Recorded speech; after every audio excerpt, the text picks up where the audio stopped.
Oh, thanks for responding. Um, you know, I'm not going to say there aren't crazies out there on both sides, okay? We know that for a fact. But the thing that distinguishes between the right wing and the left wing, quote unquote terrorists, is the guy who shot the protester is clearly out of his mind, and you won't find anyone on the left supporting his actions. All right? The guy, Scott Roeder, who murdered Dr. Tiller, they are rallying behind him and they're trying to get him off the hook. There's a big difference between the acts of one insane individual and the acts of a person who has the moral support and backing by a larger group of people. Okay, there is a difference there.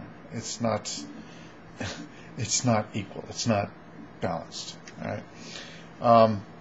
In regards to abortions, the reason why Dr. Tiller was targeted and some of the other doctors that have been assassinated were targeted is because they perform late-term abortions. Now, a late-term abortion is one that's in the third trimester.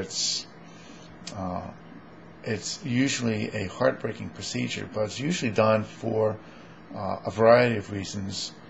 Probably the most common reason is because the fetus is no longer viable for some reason. It's going to be stillborn. It's going to die either in the mother's womb or it's going to die shortly after birth. You know, there's a risk if it's not aborted that if it dies in the mother's womb, it becomes a critical condition, and that is how the life of the mother can be threatened.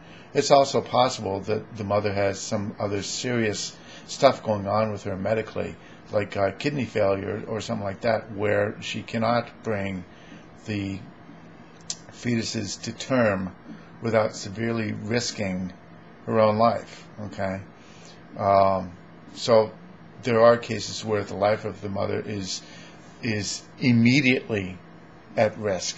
In other cases where the mother's life is not immediately at risk, but over the longer term could be put at risk because the fetus is non-viable. Now, let's just clarify one thing.